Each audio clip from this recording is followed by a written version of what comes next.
Menjawab beberapa fraksi yang mengkritisi soal proyek multi-years dalam LKPJ, Bupati Hendy Suswanto mengaku adanya kemoloran dalam pengerjaan. Hal tersebut dikarenakan kondisi di lapangan yang tidak bisa diprediksi, seperti cuaca dan padatnya jalur lalu lintas di wilayah Kabupaten Jember. Hendy menambahkan sudah memerintahkan kepada OPD khususnya Bina Marga agar terus mengawasi pekerjaan agar tidak molor. Untuk kualitas aspal, Hendy mengaku juga mendengar jika ada beberapa pekerjaan yang sudah mengalami kerusakan, padahal baru beberapa bulan. Ia berjanji akan segera melakukan perbaikan karena memang ini masih jadi tanggung jawab rekanan di masa perawatan. Alhamdulillah semua sudah sesuai dengan regulasi kita, malah kita lebih cepat dan ada pekerjaan multi-years juga yang memang ada beberapa yang berhasil, ada yang memang kejar-kejaran dengan angkutan yang lewat di situ. Kerjanya memang mepet, dikebut, dan angkutan pun juga lewat di situ yang sama. Ada sesuatu yang retak, ada, dan itu kami perbaiki karena memang ada masa pemeliharaan yang cukup waktu ini. Dari Jember, DKAJ Jember 1 TV melaporkan.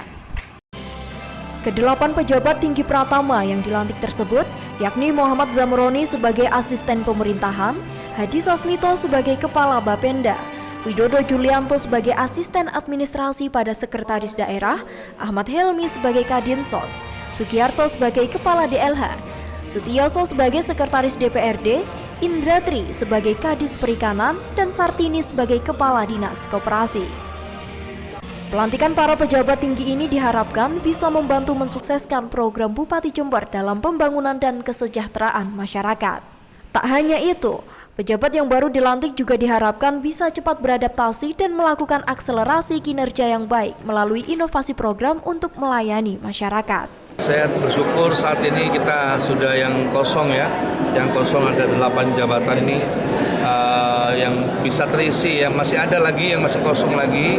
Memang posisi staf yang akan dipromosikan itu memang tidak sederhana. Sekarang ini ada kekurangan memang. Kita harus memilih benar.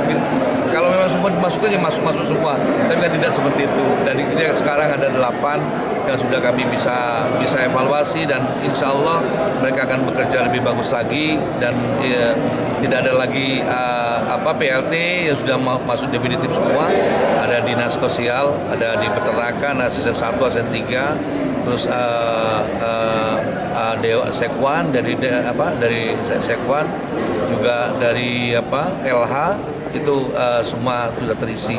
Dan saya yakin insya Allah dengan adanya komposisi yang baru ini akan memperkuat lagi untuk kerja kita lebih bagus lagi. Dari Jember, Yudisadi Jember 1 TV melaporkan. Sampai saat ini capaian vaksin dosis kedua di Jember mencapai 68%. Dan saat ini beberapa pihak terkait tengah melakukan berbagai upaya untuk bisa memenuhi target nasional, yakni 70%. Untuk vaksin booster sendiri saat ini capaiannya masih minim. Oleh sebab itu, Hendy Suswanto terus meminta kepada Dinas Kesehatan Kabupaten Jember untuk melakukan percepatan proses vaksinasi. Dari data Dinas Kesehatan Kabupaten Jember, untuk vaksin booster masih menyentuh angka 14%. Kami harus kejar dosis 2. Mohon bantuan teman-teman semua, dosis 2 dan booster. Dosis 2 ini harus kita kejar karena apapun kita harus kejar sampai 70%. Saya kejar sampai 70%. Posisinya sekarang berapa, Pak? 68. 2% ini nggak sedikit, Pak. Nyari orang ini susah ini. Makanya kan untuk dosis 2 ini kami dibantu TNI Polri segera bisa 70. Kalau udah 70, itu agak lega tuh. Untuk boosternya lebih gampang. Untuk stok masih ada ya, Pak? Banyak. Saat ini target untuk menciptakan herd immunity harus mencapai 50% vaksin booster. Maka pihaknya terus melakukan percepatan dengan menggandeng seluruh elemen yang ada. Dari Jember, DKAJ Jember 1 TV melaporkan.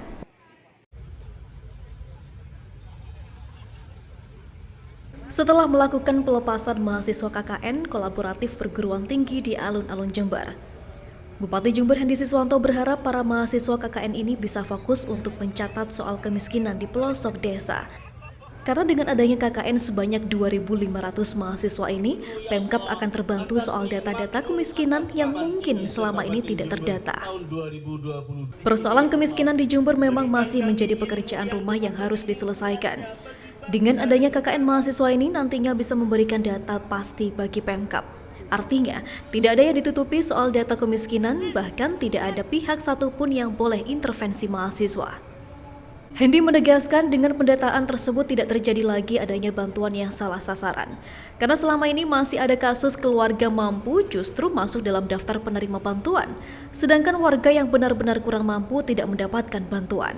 Tidak henti-hentinya saya sebagai penanggung jawab Jember dan atas nama masyarakat Jember, karena hari ini betul-betul ditunjukkan eksistensinya bahwa adanya perguruan tinggi di Kabupaten Jember ini sangat bermanfaat untuk masyarakat Jember terutama. Kenapa seperti itu? Hari ini masyarakat Jember akan didatangi oleh adik-adik mahasiswa dari 13 perguruan tinggi untuk mencatat, memberikan haknya, mencatat yang kebenaran mana yang memang terupdate, atau kita katakan yang kemarin salah, tidak juga, karena apapun itu harus develop karena sistem negeri ini semakin lama harus semakin maju, semakin mundur. Tentunya kolaborasi ini, data yang kita dapatkan nanti harapannya insya Allah akan memberikan data yang sangat akurat, dan ini pun setelah akurat ini apakah itu sempurna? Enggak juga, nanti perlu develop lagi, tahun depan lagi kita perlu cek lagi terus seperti itu.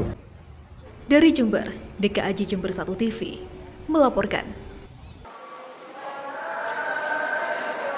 Sosialisasi mading digital yang digagas oleh pemerintah Kabupaten Jember melalui Dinas Komunikasi dan Informasi ini digelar di Aula PB Sudirman kantor Pemkab Jember.